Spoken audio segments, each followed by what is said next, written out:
मंथन news Maharashtra. Ahilyanagar जिल्ह्यातील 223 राहुरी नगर पाथर्डी विधानसभा मतदारसंघातील भाजपाचे अधिकृत उमेदवार माजी आमदार शिवाजी भानुदास कर्डिले यांची सख्खी पुतणी डॉक्टर शुभांगी शंकर शेडोळे कर्डिले यांनी पत्रकार परिषद घेऊन माजी आमदार शिवाजी कर्डिले यांच्याकडून होणाऱ्या अन्यायाविरुद्ध गंभीर आरोप करून शिवाजी कर्डिले यांच्याकडून जीवितास धोका आहे म्हणून पोलीस अधीक्षक यांच्याकडे पोलीस संरक्षणाची मागणी केली आहे।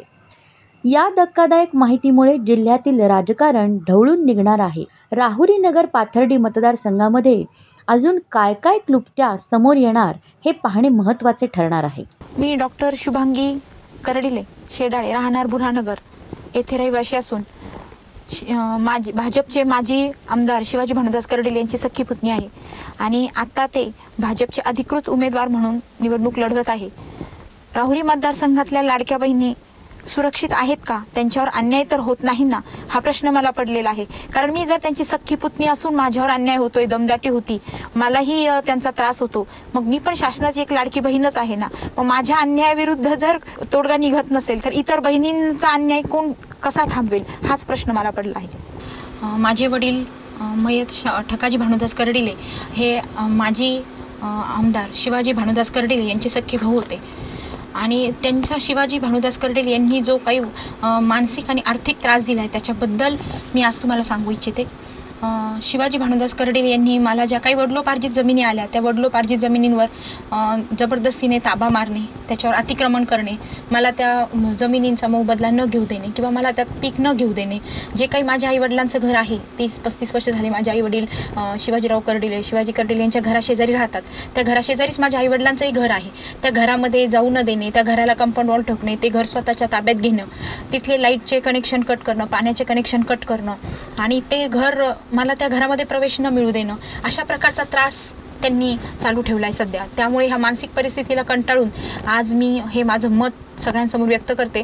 मला हा जो होणारा त्रास आहे या त्रासाबद्दल खूप आवाज उठवला, कोर्टामध्ये केसेस केल्या, दिवाणी केसेस केल्या, कलेक्टर ऑफिसला गेले, SP ऑफिसला गेले, अनेक ठिकाणी मी वारंवार माझ्या तक्रारी मांडत गेले, पण त्याचा मला कुठेही न्याय मिळाला नाही। दडपशाही, गुंडागर्दी, आपल्याला सर्वांना त्यांचं मागचं जी काही पार्श्वभूमी आहे शिवाजी कर्डिले यांची ती सर्वांना माहिती आहे की त्यांच्या मागे कशा पद्धतीने त्यांचं कार्य चालू होतं, त्याच पद्धतीने ते मलाही त्रास देतात। मी तर त्यांची सख्खी पुतणी आहे। 2 भाऊ माझ्या पाठीमागे वारस म्हणून होते, हे 2 भाऊंचाही अशाच प्रकारे मृत्यू झालेला आहे, तो पण संशयास्पदच मृत्यू आहे। मृत्यूचं कारण अद्यापही कळलेलं नाही, ते शोधण्याचा मी खूप प्रयत्न पण केला, पण तेही आम्हाला कळू शकले नाही। शेवटी ह्या त्रासाने माझे वडील पण मृत्युमुखी पडले आणि वारंवार होणारा हा त्रास, वारंवार होणारी ही सगळी अडचण आणि शेतीमध्ये होणारा त्रास, घरामध्ये होणारा त्रास, ज्या त्रासाला कंटाळून माझ्या आईने शेवटी जीवन संपवलं। त्यामध्ये त्यांच्या पत्नी अलका शिवाजी कर्डिले आणि त्यांचा मुलगा अक्षय शिवाजी कर्डिले हेही सातत्याने त्रास देतात। अशा त्रासाला कंटाळून आज आम्हाला जीवन नकोसे वाटते, आम्हाला असं वाटतं की आपण पण आत्महत्या करावी, जसे आपल्या 2 भावांचं झालं तसंच आपलं पण होईल,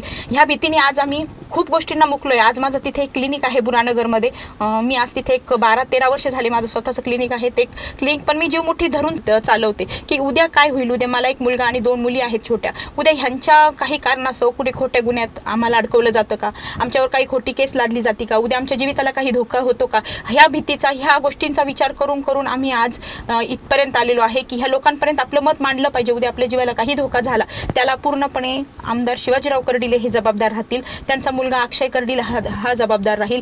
आणि दुसरी गोष्ट अशी की जे काही आम्हाला जो रोज त्रास होतो त्या त्रासाला जर आम्ही कुठे वाचा फोडण्याचा प्रयत्न केला तर त्या वाचेलाही आम्हाला दाद मिळत नाही। जर आम्ही एखादा वकील नेमला तर त्या वकिलालाही थोड्या वेळाने किंवा रात्रीतून फोन येऊन आमची केस घेऊ नये यासाठी दबाव टाकला जातो। त्यातलंच एक उदाहरण म्हणजे बुरहानगर गावामध्ये भगत वकील आहे, त्यांच्याकडे मी केस दिली होती, तर त्यांच्यावरही 2 दिवसांनी एक खोटा गुन्हा दाखल करून त्यांनाही ती केस मागे घेण्यासाठी भाग पाडलं।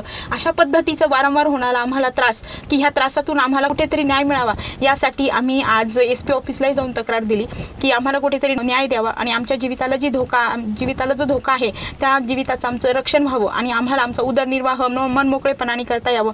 तसेच वडलोपार्जित जमिनीमध्ये मिळाले तुम्हाला सर्वांना माहिती आहे की आता नगर औरंगाबाद हायवेला अक्षय पॅलेस म्हणून हॉटेल उभं राहिलेलं आहे। ते हॉटेलमध्ये जर बघितलं तर अतिक्रमण करून साधारणतः माझ्या जमिनीचा अर्धा ते पाऊण भाग त्यांनी त्यांच्या याच्यामध्ये अतिक्रमण करून ते हॉटेल बांधलेलं आहे। त्याच्या शेजारी तुम्ही बघितलं असेल एक झोपडी आहे, ती जी भाड्याने दिली होती ती भाडेकऱ्यालाही कर्डिले साहेबांनी घरी बोलून दमदाटी करून त्याला हकलून लावलं। त्याच्यानंतर पलीकडे एक पंप आहे, तुम्हाला पंप लागला होता तो HP चा पंप, तर तो पंप सुद्धा रात्रीतून त्यांनी दमदाटी करून त्यांच्या नावावर करून घेतला आणि आज ते काम तिथं चालू आहे। अशा प्रकारच्या वारंवार होणाऱ्या दमदाट्या, बंडखोरी आणि आम्हाला होणारा त्रास याच्यातून काहीतरी न्याय मिळावा ही आमची मनातून इच्छा आहे।